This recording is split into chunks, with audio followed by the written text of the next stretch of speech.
Hello, everyone, and welcome back to the Outdoor Adventure Series podcast, where we celebrate individuals and families, businesses, and organizations that seek out and promote the exploration, stewardship, conservation, access, and enjoyment of the outdoors. Drew YoungeDyke is our guest today on the Outdoor Adventure Series. Drew is an outdoor enthusiast, conservationist, and National Communications Director for Trout Unlimited. Drew, it's a pleasure to finally have you on the Outdoor Adventure Series podcast. Welcome. Thank you, Howard. It's a pleasure to be on. Thank you.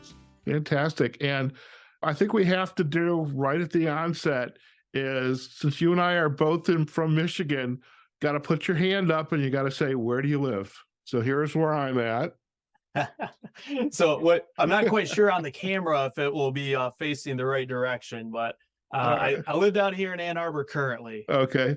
I grew up here in Central Lake, and let's see, if you do the other way, we got a cabin over here in the Western Upper Peninsula where I like to spend as much time as possible. That's fantastic. And I really am envious about the amount of time when you do get to spend it up there, because it's Upper Peninsula is just gorgeous. And I would love just to kind of get back up there and explore. So this is, we talk a little bit about that too.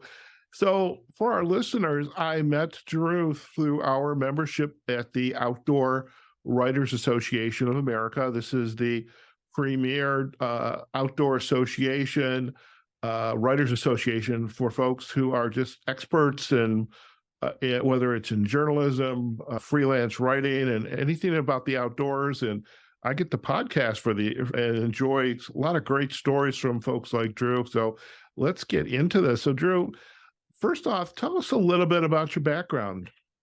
Sure. Thank you. Yeah, I love the Outdoor Writers Association of America, by the way. It's a good group of people. What I really like about it too is it represents a very diverse view of what the outdoors and outdoor recreation is. So I like that it has room for everybody, no matter what you like to do outside. But you know, that's really where I come from. I grew up doing all sorts of different things outside. When I was old enough, I learned to hunt. My grandpa took me fishing, although I didn't really get into fishing heavily until college. My aunts took me camping. They'd take me camping on Torch Lake or up to the shores of Lake Superior, me and my cousins. And that would just be camping and hiking and learning how to build a campfire. And that cottage up in the Western Upper Peninsula, that we used to go up there for a week every summer. And that was pretty amazing because we learned to fish, even though I wasn't much of a fisherman until later, but we just run around the woods. And we had horses growing up, so we'd ride horses on trail runs and just play in the woods. And I think a lot of that has to do with where my career ended up. Very good. I love when I hear the story from my guest about how they were introduced to the outdoor space. And while oftentimes I hear the grandfather, the father, or the uncle took me hunting, fishing, canoeing, hiking, etc. But I have not heard too many where I take that back. There was one where the grandmother was very instrumental in my guest's life, but hearing you share about your aunts and taking you camping, you and your cousin, that had to have been a phenomenal experience, just to get out there in the wilds and just commune with nature with nobody else around. It really was, because it was at that kind of time in your life when you're very influenced by experiences. I think I was probably 11, 12, 13 years old. I had an older cousin who was a couple years older, younger cousin, a couple years younger. My brother's 4 years younger. So we're all within about a 6-year age range. And my aunts, it was before they had their own families and their own kids. So they took us nieces and nephews camping, and it was something they did separately. They'd they camped, they canoed, they fished, and so they were introducing us to that. My dad didn't fish, but he taught me how to hunt. he didn't really have the patience for sitting in a boat and waiting for a bobber to go down. He was a football coach. There's a whole thing about that. Yeah. But my aunts would take us and introduce us to that experience, and it's something that's still very memorable. And I appreciate that. In my family, going back even through old family pictures, going back to the 20s, I've got pictures of my great grandpas holding up fish, but I also have pictures of my great grandmas holding up fish too. So it was always a family thing. That's very cool. Out here in Nevada, and it's somewhere in, I don't know if it was Death Valley, Mojave, there is a very famous photographer, and I cannot remember her name right off the top of my head, but she and another woman would go out and they would just take photos. And today, those photos are just, they're treasures. I mean, what they were able to capture in those moments. And the reason I'm bringing this up, Drew, is I find it fascinating is that we think about our from the male side of the house, the grandfather, the father, the brothers, uncles, etc., introducing the kids to the outdoor space. And here, your aunts had to have been the wild ants, I think, if they hadn't had kids yet. So they're like, okay, guys, we're going to take you out and we're going to introduce you to the good stuff, good experiences. They're definitely hippies. Yeah, I can imagine that. I get that. I get that on both sides of my family. I had some aunts that were kind of hippies, and my dad grew up on a farm, and he was a football coach. And yeah, I get a little country, a little hippie on both sides of my family. All right, fair enough. Yeah, but I just love the fact that, and it's not shared enough, that women had just as much impact in the outdoor space as the guys did. And I love it. You mentioned your dad being on a farm. How much, when you grew up in northwest Michigan, somewhere up there, were you on a farm? Was this a small town? What was it like?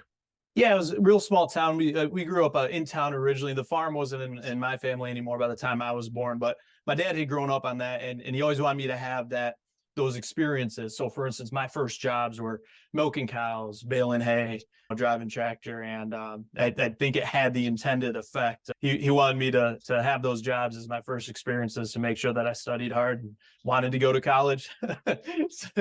So I had friends that were caddies on golf courses and that kind of thing, and no such luck for me. I was doing the grunt work on farms, and it was enough for me to know that I didn't want to do that for the rest of my life. So I went to college. All right, good decision there. Good decision there. And it's not for everybody. Where did you go to college? I went to Michigan State University, both for undergraduate as well as law school after that.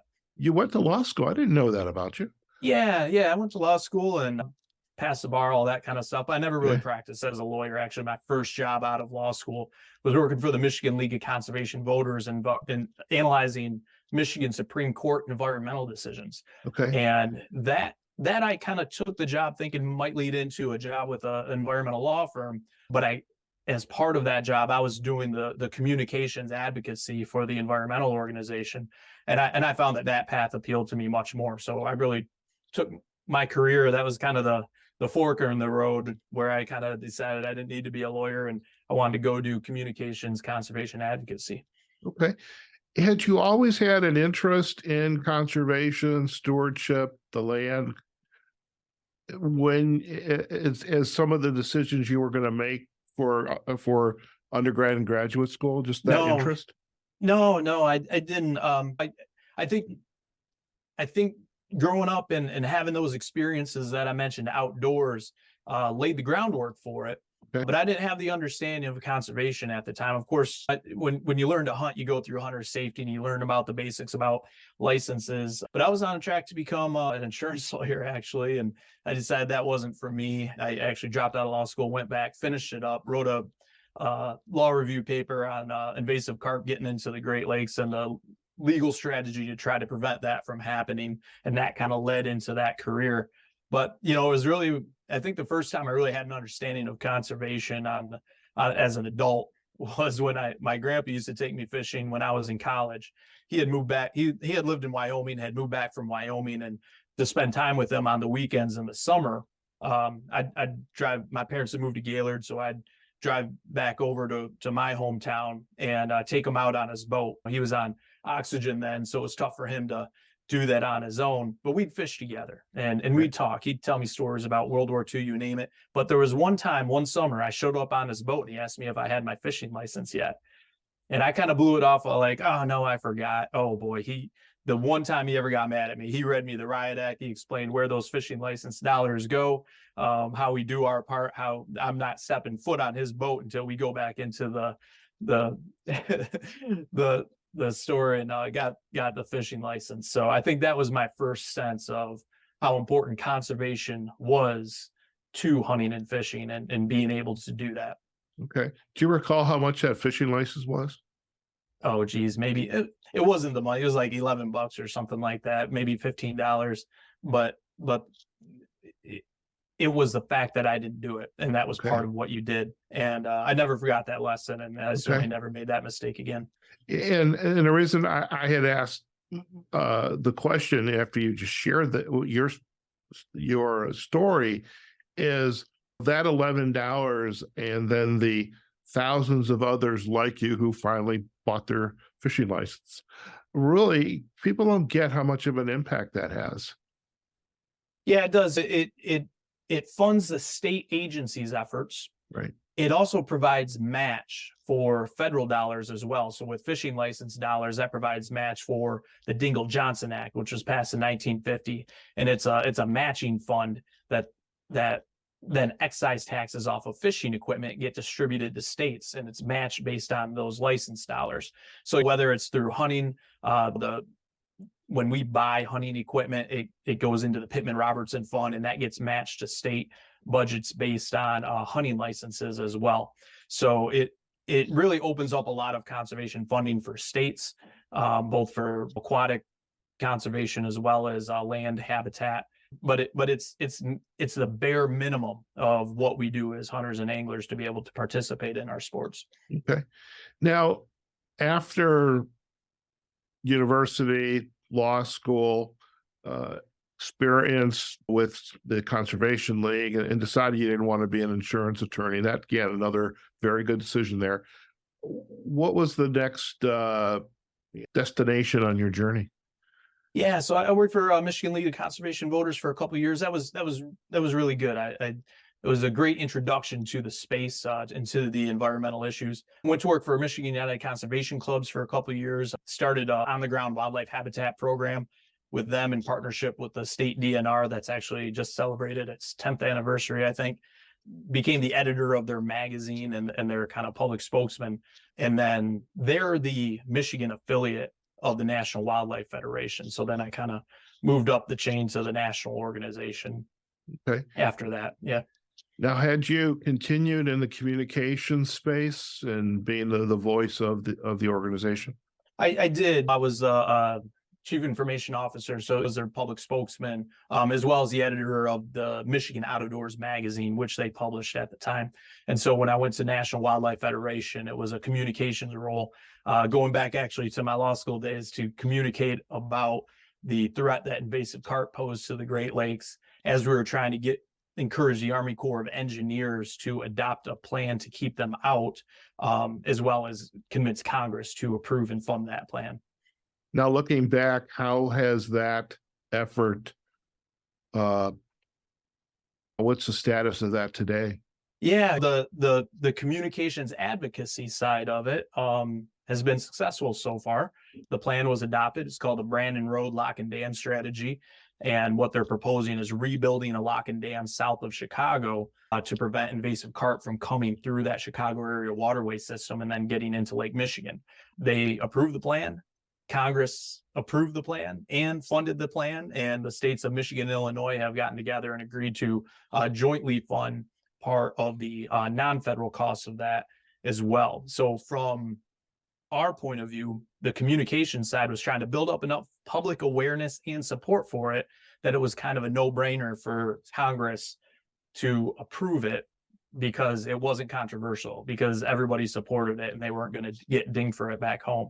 And so I think we created those conditions, working with a lot of partners. I think the communication side is, I look at it as kind of air support for policy. we don't convince necessarily the legislators to do anything from communications alone. What we do is make sure that their constituents are educated about the issue, so that they're hearing from their constituents and they understand that it's the right thing to do, or at least they're not going to get penalized back home if they take that vote for that conservation cause. It's a great thing when it all comes together and it's working, which is the way it should be. Different constituencies, education, understanding the bigger picture. It was, of course, it's mission not accomplished yet. They still have to finish building building the structure, and they have to build it before invasive carp make it through into the Great Lakes. But as far as Congress doing what they need to do, and the policy being where it needs to be, that part has been done. Excellent. Now, you recently started your new role as National Communications Director for Trout Unlimited. What I love about Trout Unlimited, its age and my age are fairly close. Oh, that's kind of cool. Well, tell us about Trout Unlimited. Sure. Well, it's not the only thing you have in common. Like us, Trout Unlimited was born in Michigan. Yeah. They were born on the banks of the Ausable River in 1959, and really we continue the ethos that they were founded with, and that was, if you take care of the fish, the fishing will take care of itself. So we're not there to necessarily be the voice of the angler to be able to catch whatever we want to catch. We're there to be the voice of the trout. We're there for the habitat and to make sure that the trout are taken care of, that they have the habitat that they need to thrive. And if we take care of the trout and the salmon and the other aquatic organisms that depend on the same habitat, then the rest will be all right. You'll be able to catch them as long as there's plenty of them there. And so what we do is a lot of the on the ground, in the water, roll up your sleeves, put on your waders of work that expands and improves trout and salmon habitat. We remove dams. We replace culverts, which seem kind of mundane maybe. You think about that little round culvert where a road crosses over a stream. But if that culvert is too small, if it's perched, which means that it's above the level of the stream bank, then trout can't get up into it. They can't access all that stream above that in the system in those cold, cool headwaters. And so when we replace that, we open up that headwater habitat. So we can, by replacing, for instance, one culvert on a county road that prevents aquatic organism passage, we can open up miles and miles of habitat for aquatic organisms, including trout. That's becoming increasingly important as we deal with climate change. Because what happens with climate change, of course, it's wilder swings in weather. It means more extreme rain and flood events. Those smaller culverts, those dams, block that water. They can then get overrun with those more extreme rain events. What also happens is the downstream runs, and where it's backed up tends to warm up more. Trout need well oxygenated, cool water. And so when you open up those aquatic organism passages, you take out small dams, you replace culverts with bridges. Not only do you allow trout to get up into those cooler headstream reaches that help them survive hotter summers and warmer waters, but you also allow that floodwater to dissipate. You open it up to kind of gentler stream banks. You might do riparian habitat so that floodwater can space out without rushing down. And so you're doing flood mitigation and climate mitigation at the exact same time that you're improving habitat. And you do that all by rolling up your sleeves and taking out dams, taking out culverts. So it has a lot of benefits that you often don't think of maybe as conservation work. It's really infrastructure. It's funded by infrastructure funding often, but it's the essential work to make sure that trout and salmon can survive into the coming decades. I love this story. I mean, it in some ways it gives me hope that we are doing things not only to protect the species, the fish, salmon, trout. We're also addressing the climate needs and the challenges to come up with solutions that will work, and not only and to protect the habitat itself as well. As far as Trout Unlimited is in this picture, are these members? Is it part of your membership? Are there other organizations, both nonprofit like Trout Unlimited, as well as local and state government entities? Yeah, pretty much every project we do has multiple partners. And sometimes we're the primary organizer. Sometimes it might be the state agency. Like, for instance, the Michigan DNR might be the primary organizer, and our scientists will be consultants on how to make sure that's best for trout. You can't do any of these projects alone. For instance, I was just up interviewing some of our scientists and some of our partners on some projects that we're doing for up in the coastal brook trout region of the Upper Peninsula. It's looking at how to replace a culvert that's on tribal land. So on that particular project, we're partnering with the Keweenaw Indian community. We're partnering with the County Road Commission to make sure that it's done right. We're partnering with the federal agencies, NOAA, that provided the funding. We're partnering with the U.S. Fish and Wildlife Service. We're partnering with, for instance, on that one, scientists and researchers out of Michigan Tech that have been researching coasters. And we have people for Trout Unlimited whose job is to organize that project and pull all those partners together to make sure that the grant applications go in time, that the deliverables are met, that the contracts are signed, that the contractors that might be, for instance, running a bulldozer are hired and competent, and that work gets done. So a lot of what we do at Trout Unlimited is we're the convener and the organizer, and we have the scientists, we have the people who do the grants, and we make sure that these on the ground projects get done. I love, as you've described this is truly a team effort. And as you had said, in this one instance, it's Trout Unlimited taking the lead. In another instance, it could be another one of your, peer organizations who have a similar interest in this outcome.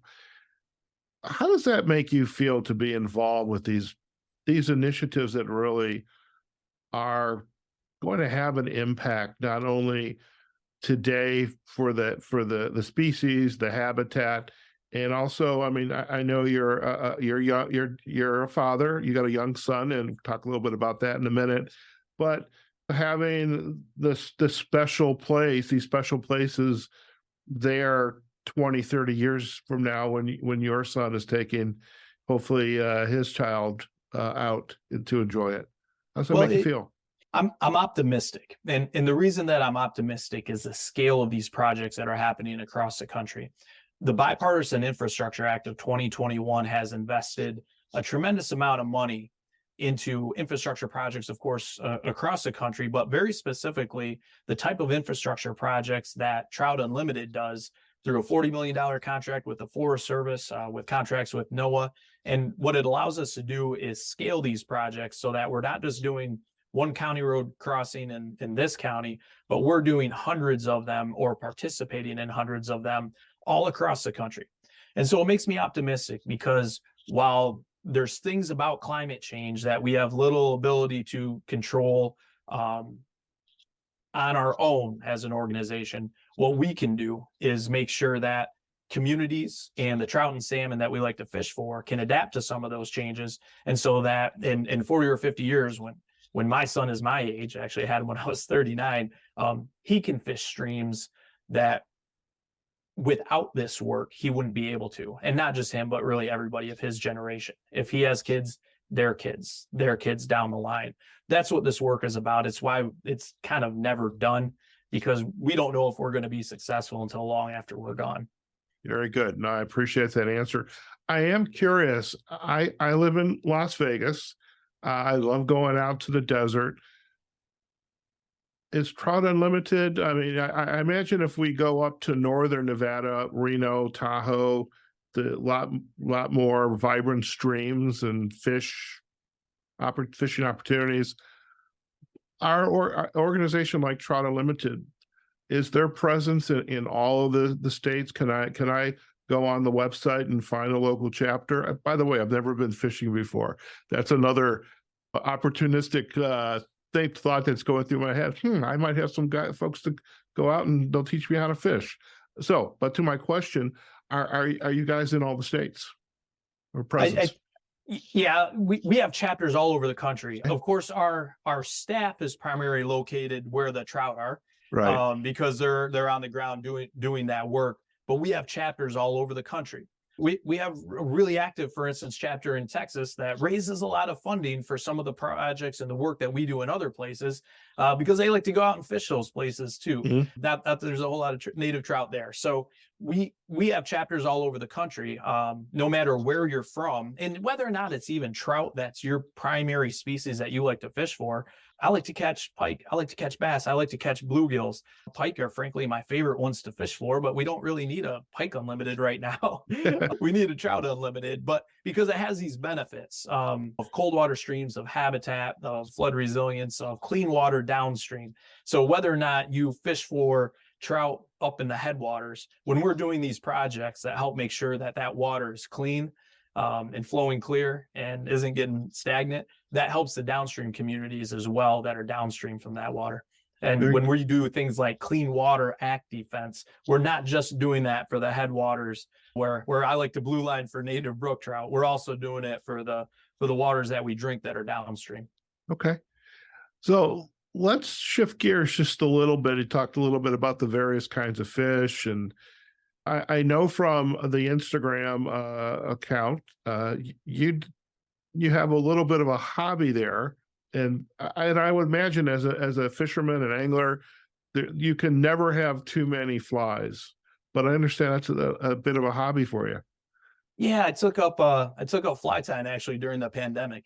And part of it, I think it was in my mind to do it before that anyways. I fly fish, so I lose a lot of flies, and nobody ever really takes up fly fishing because they're going to save money at it. But to me, it adds another dimension to the sport. So what I like to do is tie up flies, and all winter I'm tying flies, and I'm thinking about the experience that I might have with that fly. I think about the way it's going to swim in the water, the materials that I'm tying into it, and how they'll react, how that might trigger a fish to take it.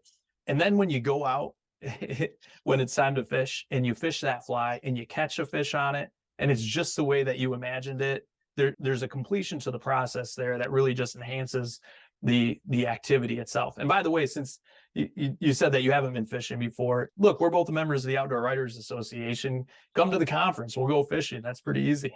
Well, I'll tell you, I'm going to be going down to Gulf Shores this September, so Yep. I'm going to take. Well, let me put it this way: somebody is going to take me up on my lifelong neglect of having never been fishing. So I love that. I love that. Yep. I'm gonna show you something else to Okay. here. This is one of the flies that I tie for pike. And if you're listening to this, this is a pike bunny. It's a rabbit strip, and what it has is tungsten dumbbell eyes to help give it a jigging action. That's part of the reason that I started tying flies though as well. Is I'm a firm believer in using non-lead, both in the flies that I use as well as in the ammunition when I hunt, because lead can poison eagles, it can poison loons. We have both of those up at the cottage, up in the Upper Peninsula. But by tying my own flies, I can ensure that every fly that I have is completely non-lead. Because if I buy it from a store, I can't guarantee that if it's tied with dumbbell eyes, that those aren't lead dumbbell eyes. But if I'm tying it in, there's not a piece of lead in my fly tying equipment. I know exactly what goes into those flies. Well, I was going to ask you the connection between your interest as a recreational fisherman, the hobbyist, tying flies. Well, it's not even a hobby because you're going to use those, but you also made the connection of the why it's important, because you are, as you create these flies, you're fueling your interest, but you're also ensuring that the impact of this work is not going to have a negative impact on the stream, the consumption, when the lead, moving from lead to tungsten. So I love that connection. Any other connections between this recreational interest of yours and your work that you'd like to share?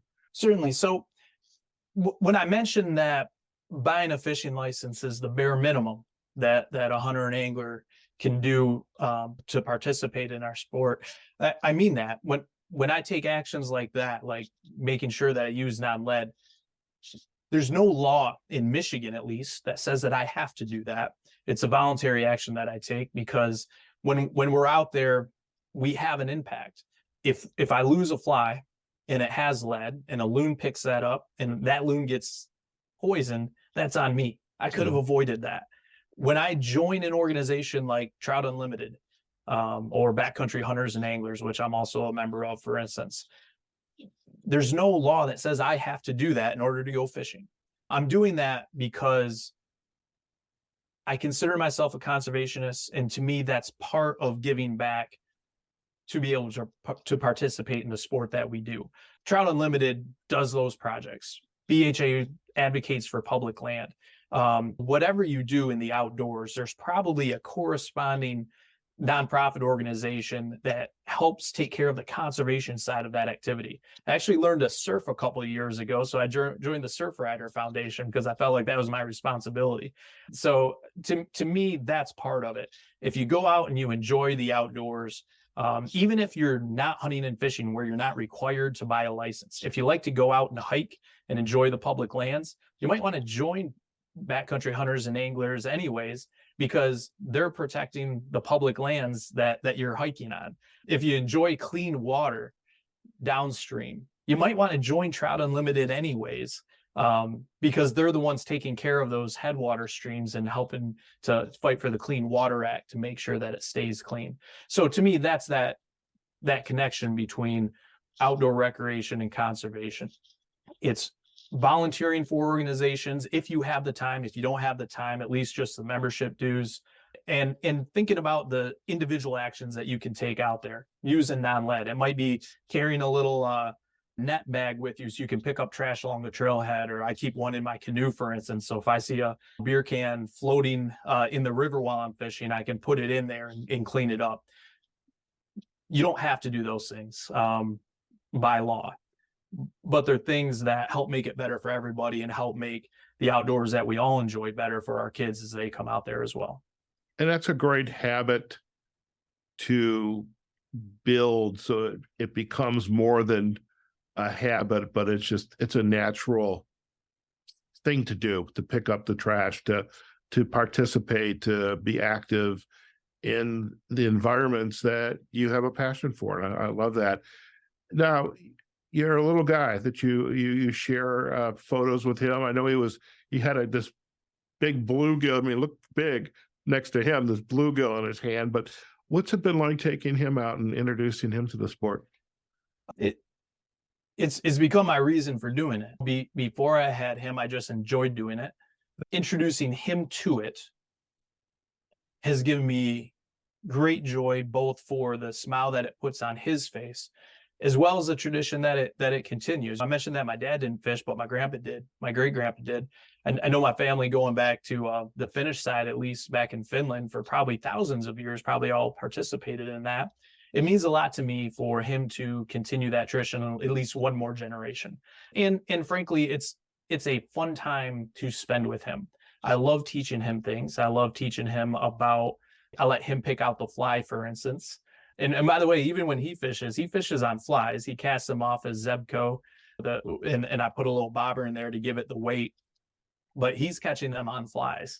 And part of that, though, is because I tie them and I actually know what flies to catch them on. I couldn't even tell you what bait to catch them on because I'm a fly angler. But yeah, it's good. It's a fun time with him, and I hope that he continues it, because of course I have visions of us being able to do that as I grow older and he grows older. I'm sure there'll be times when he finds other interests, but it's just a fun time that we can spend together. I love it. This is a good time for me to be the opportunistic podcaster. On our webpage, we'd love to create some collages. So if there are some photos, perhaps you and your son fishing, or it's up to you. I want this to be safe for whatever you share, but some examples of you, your son, family enjoying the great outdoors, that we can kind of put some photos up on our show notes. That would be great if you're open to doing that. Yeah, sure. There's certain ones that I have permission to share publicly. I check those with my wife beforehand. Obviously, we try to keep some things private. But, of course. I think it's important, though, for people to understand some of what goes into taking a kid fishing. Yeah. You know, for instance, I've written about it, so there's a certain amount that I'm publicly willing to share. Obviously, there's things that I've talked about on this podcast, Right. but when you take a kid fishing, it's just different.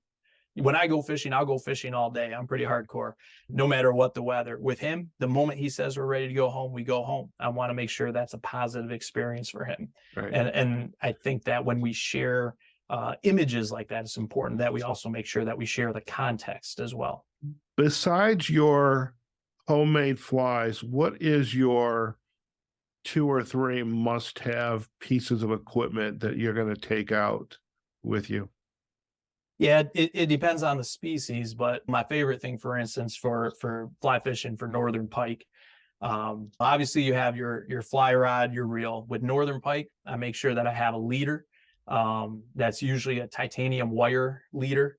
They have pretty sharp teeth, so you make sure that that's my connection to my fly so that they don't bite it off. I make sure I have forceps and that I can remove the hook. Now, because I'm using a wire leader with pike, I'm not worried about nippers, for instance, for cutting line is much if you're saying just 2 or 3 things. But now let's say that I'm going blue lining for brook trout. Blue lining means that you just kind of pick a little blue line. Usually it's a small headwater stream or creek on the map, and you just kind of follow it and see if you can find any fish on it. For that, it's pretty simple. It's my 4-weight rod and reel, obviously a small fly box with some basic flies, but I want to make sure that I have forceps to safely remove a hook and pinch down the barbs. Landing net depends on where you are, if you need it, as well as nippers for pulling that off. I think fly fishing is something that can get really complicated if you make it really complicated, but it can also be done very simply. So you can have just 3 or 4 items on you in addition to your fly box and your rod and reel and have a fun time out there fishing. And you don't necessarily have to buy all the gadgets. The gadgets are fun. When you're a gear junkie, it's fun to test out new things. But I think the barrier to fly fishing often is perception rather than reality. It's something you can get into really simply and frankly not much money, especially if you're going to start with something like panfish. You don't need an expensive rod, don't need an expensive reel, a little basic supply of flies, some nippers and some leaders to do your line, and a landing net, and that's about it. And it doesn't cost too much when you start that way to learn. So I think people can get into fly fishing a lot easier than maybe they perceive. Okay. No, I appreciate you sharing that. Before we head to the final stretch of the episode, let's talk a little bit about the Outdoor Writers Association of America. When did you join? Oh, I think that was 2017. Okay. It wasn't very long ago. Okay. It was not too long after I came to work for the National Wildlife Federation. I had been already a member of the Michigan Outdoor Writers Association, as well as the Association of Great Lakes Outdoors Writers, which I still am. I'm also on the board of the Michigan Outdoor Writers Association. But I think when I came to work for the National Wildlife Federation, my communications responsibilities now extended beyond the borders of Michigan. I was responsible at first for Great Lakes, and one of my roles with National Wildlife Federation while I was there is I got promoted to the manager of national sporting communications. With those national communications responsibilities, I sought out the Outdoor Writers Association of America to build those connections. I looked at it at first from the networking standpoint. Look, there's issues that we were advocating for that I wanted to get in front of a nationwide group of outdoor writers that I would hope would write about it. When I got to the first conference there, I think that was in Fort Wayne then, I met the folks. I met folks like Ken Keffer and Katie McCaleb, and it just really enjoyed talking with them. I really enjoyed their perspectives. I learned more about the Outdoor Writers Association of America and the way that it was moving into the future. I come from that traditional hunting and fishing background, and that's really what OWA was for decades and decades and decades, and it still is. We haven't changed or gone away from that. What we've done is add to that. And the way that we started this conversation, my aunts never took me hunting and fishing. My aunts took me camping, backpacking, hiking. we now encompass that as well at Outdoor Writers of America, Association of America. And I think that's important because even those of us who hunt and fish do other things as well. I surf, I trail run, I backpack, I camp, I canoe, I kayak.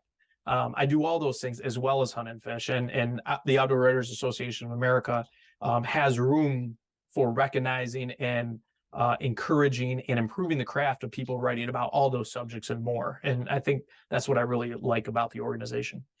I appreciate that. And I would, a lot of your sentiment when I first joined is actually as a result of moving from Chicago to Las Vegas for a work project and wanting to go car camping and deciding, wow, there's a whole subculture of folks that are actively in the outdoor space. And a friend of mine had recommended you should join the OWAA. And my perception was that's a good networking opportunity, but it was also a good podcasting opportunity. And now that podcast, the Outdoor Writers, the Outdoor Adventure Series, is now growing much faster than my business podcast. So, and I get to have conversations with folks like you. So it's sure. a win-win. I used to do that too. I used to host the National Wildlife Federation Outdoors podcast. Yeah. And so when I'd go to the Outdoor Writers Association of America conferences, I'd bring my recording equipment and I'd sit down with Johnny Carroll Sane, with Chris Milgate, and I'd get as many interviews as I could when I was there because there's subject matter experts in such a wide range of activities. It's pretty impressive. Oh, most definitely. Before we head out, Drew, we have a couple segments on our show that one is called the aha moment, where we kind of ask our guests kind of to take a view back to their career and how they got started in the space, the outdoor space. And I mean, you literally could go all the way back to your grandfather and to your aunts, but thinking about your career and what you're doing now and the impact that the work that you're doing is having, what would be your aha moment that you'd like to share with our listeners about the journey you've been on? Yeah, I don't know that I've had an aha moment on success, because conservation is not something that you get to stop and say, hey, we did it, we're done. Look, I've been part of advocating for a lot of bills that have been passed. I was part of the National Wildlife Federation team that, along with many organizations and a whole lot of other advocates, helped get, for instance, the Land and Water Conservation Fund permanently reauthorized and funded. But as soon as that bill got signed, boy, there was another thing that was a threat that we had to go to and work on. When I think about the work that Trout Unlimited is doing right now, we're taking out culverts and bridges that were built over the course of often anywhere from 50 to 100 years ago. So we're still just mitigating the mistakes of the past. That doesn't even get into the proactive things that we're doing to the future. Although a lot of times we're, as I mentioned, we're helping prepare for the future by taking out those mistakes of the past. But there's so many of them. You can, no matter how many small dams and culverts you take out, there's a whole lot more that are impeding trout habitat somewhere that need to be taken out. There's always more work to do. Every time you pass a bill, there's another bill that maybe is coming down the line that you need to argue against, because that would undo the work that you just did. There's never a moment where you can sit back and say mission accomplished with conservation. But what it does is it provides a lifetime of something worth doing. It provides a lifetime, a career's worth of something worth putting your shoulder into every day and working hard to advance it whatever inch you can that day. Fantastic. Well, I appreciate that. And what you have shared throughout this episode and kind of bringing it home today is there's hope. As long as we are committed and we stick with it and we perhaps look at not just how do we solve this issue, but what's the system that's running and the issue behind that and after that to create a future for not only, like you said earlier, just your son, but your son's kids in the near future. That's our opportunity. Yeah, and it comes down to so I'm part of my heritage is Finnish. Yeah. And really what that comes down to is a concept that they have of Sisu. Okay. And what that is kind of the dogged determination, steady determination, steady stubbornness in the face of whatever obstacles may arise. And if you think about the old culture that developed in the landscape, in the conditions that it developed in, it means that you don't stop and complain about it. It means that you just keep chipping away at it. And so when I talked about the work of conservation, if you lose a bill, if a bill gets passed that weakens protections, you don't give up. You just keep chipping away at it. We just celebrated sort of some victories for Bristol Bay. That was decades in the making, and it's still not completely a settled thing, but it's a pretty good deal that they're not going to develop there. Well, that took a lot of Sisu because that was over decades. They just kept slugging away at it, and that's what conservation work is, and it's something that I learned growing up. Something that I learned through, playing football for my dad, frankly. But it's something that I bring to work and that I see in the conservation work of both TU and a lot of our partners. Getting the Land Water Conservation Fund fully funded, that was a 50-year effort. That it's not something that when we didn't get a bill passed, we gave up. We just kept slugging away at it till we got it done. So that's Sisu. That's what I think embodies conservation work more than probably any other word. I love it. I love it. Drew, before we head out, if our listeners would like to learn more about the work that you're doing with Trout Unlimited, where are the best places for them to go?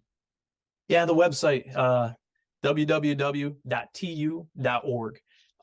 It has a place where if you want to learn about the conservation work that we're doing, we have a section on trout media with blogs that are updated multiple times a week that just has examples of the type of work that we do, the culverts that we take out, the bills like the Clean Water Act that we're trying to pass, a Good Samaritan Act that would help us clean up abandoned mines without the legal liability that would prevent it from being cleaned up. So there's lots of good things that we're doing. And if you like what we're doing, it's a place where you can join as well. Yeah. And for our listeners, as an individual, I mean, it was like $25. I think that's what it was. It's like nothing. That's a couple fancy coffees at Starbucks, I think. Yeah, I'm a member of several conservation organizations, and what I think is it's something that allows me to be part of that work.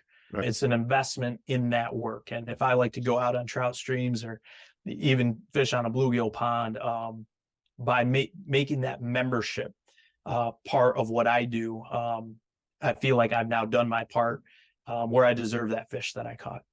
And as I have been interviewing guests on the podcast, so yourself with Trout Unlimited, Katie McKilla, Backcountry, Hunters and Anglers, the Isaac Walton League, all great organizations. And I think collectively you can, well, from my perspective, it's a great way to hear about what people are doing in their communities. And because from my perspective, it's all about the story. What are the local stories and how are people making a difference locally? And it's a great way to kind of share that. So I think you're spot on. And we each of our organizations has our piece of conservation that we focus in. I think if you add us all together, though, we're getting a pretty big slice of that whole chunk. Most definitely. Well, Drew, I appreciate you taking the time to join us on the Outdoor Adventure Series. It's probably been trying to do this for a while now, but this being able to follow you on the social sites, I appreciate you friending me, and also I get to follow you on Instagram. So it's been great to kind of see your progress, and it's actually see the smile on your son's face when he had that bluegill in his hand. It's like, oh my gosh! But I just really appreciate you taking the time out of your busy day, and I can see you're in the man cave now. It's where all the big stuff happened. And listen, we wish you much success, and I look forward to seeing you down in Gulf Shores this coming fall at the OWAA conference. Thank you, Howard. It's been a pleasure. All right. Listen, stay in the line. We're going to do a quick close, and you and I can have a final chat. Okay. All right. Okay, folks, we have just been chatting with Drew YoungeDyke, outdoor enthusiast, conservationist, and National Communications Director for Trout Unlimited. What a great episode. Learning so much about Drew's entry into the outdoor space. If you want to find out more about Trout Unlimited, do visit their website at tu.org, and we'll provide the backlinks to it as well as some of the media that Trout Unlimited is producing. Do consider also of becoming a member of Trout Unlimited, or if you're an organization that collectively wants to make a difference, Trout Unlimited is a great place to do that as well. As for us, you can find this episode on the outdooradventureseries.com. That's our webpage. You can like, comment, and share episodes there. You can also find us on LinkedIn and Facebook at Outdoor Adventure Series, the pages, and we are on all of the podcast directories. So wherever you get your podcasts, just search for Outdoor Adventure Series and you will find us. Okay, folks, wherever you are, whatever you're doing, go out there, have a phenomenal day, and we will see you on a future episode of the Outdoor Adventure Series podcast. Take care now.